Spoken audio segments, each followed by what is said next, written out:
बटेंगे तो कटेंगे, एक रहेंगे तो नेक रहेंगे। अजीत ने योगी को कहा आउटसाइडर। बटेंगे तो कटेंगे बयान से खुद को किया अलग। बोले इस तरह के बयान बाहरी लोग देते हैं। 20 नवंबर को होने वाले महाराष्ट्र विधानसभा चुनाव से ठीक पहले सियासी गलियारे में आरोप प्रत्यारोप और बयानबाजियों का दौर शुरू है।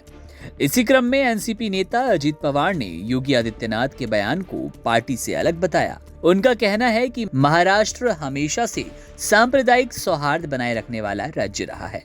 पवार नवाब मलिक के लिए प्रचार करेंगे, ऐसा वो अब मूड बना चुके हैं। सीधे तौर पर राष्ट्रवादी कांग्रेस पार्टी के नेता उत्तर प्रदेश के मुख्यमंत्री योगी आदित्यनाथ के बटेंगे तो कटेंगे वाले बयान से खुद को अलग करते नजर आए।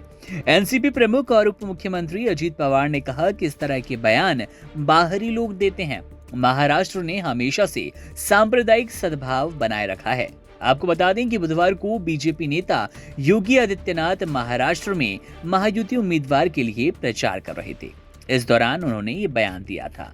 योगी के इस बयान पर अजीत पवार ने कहा कि किसी को भी महाराष्ट्र की तुलना दूसरे राज्यों से नहीं करनी चाहिए। यहाँ के लोगों ने हमेशा सांप्रदायिक सद्भाव बनाए रखा है। कुछ बाहरी लोग यहाँ आते हैं और बयानबाजी करते हैं, लेकिन महाराष्ट्र ने कभी भी किसी भी तरह के सांप्रदायिक विभाजन को स्वीकार नहीं किया। इसके अलावा अजीत पवार ने कहा कि वे अपनी पार्टी के उम्मीदवार नवाब मलिक के लिए प्रचार करेंगे। मलिक को प्रवर्तन निदेशालय ने मनी लॉन्ड्रिंग मामले में गिरफ्तार किया था। वे फिलहाल जमानत पर बाहर है और मानखुर्द शिवाजी नगर सीट से चुनाव लड़ रहे हैं, जहां से सीएम एकनाथ शिंदे के नेतृत्व वाली शिवसेना ने भी अपना उम्मीदवार उतारा। दोनों ही महायुति के उम्मीदवार हैं, लेकिन बीजेपी शिंदे के उम्मीदवार का समर्थन करेगी और मलिक के लिए प्रचार करने से इनकार कर दिया। अजीत पवार ने गुरुवार को कहा कि नवाब मलिक पर लगाए गए किसी भी आरोप को साबित नहीं किया गया। उन्हें आरोपों के आधार पर दोषी नहीं ठहराया जा सकता।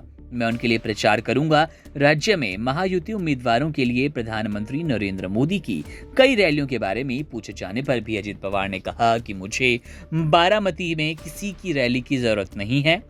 उनकी यानी कि प्रधानमंत्री नरेंद्र मोदी की रैलियों की जरूरत दूसरे विधानसभा क्षेत्रों में ज्यादा है। तो सीधे सीधे अजीत पवार ने साफ कर दिया कि योगी आदित्यनाथ के बयान से उनका किसी तरह का समर्थन नहीं है, किसी तरह का लगाव नहीं है। वहीं पर दूसरी ओर नवाब मलिक के लिए वे प्रचार करने वाले हैं।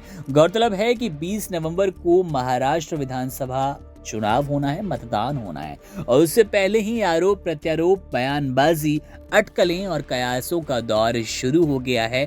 चुनाव जाहिर तौर पर दो गठबंधनों के बीच का चुनाव है, किसी पार्टी विशेष का नहीं। और इस तरह से अगर नेता किसी भी तरह का बागी तेवर दिखाता है तो जाहिर तौर पर गठबंधन विशेष के लिए परेशानी का सबब हो सकता है।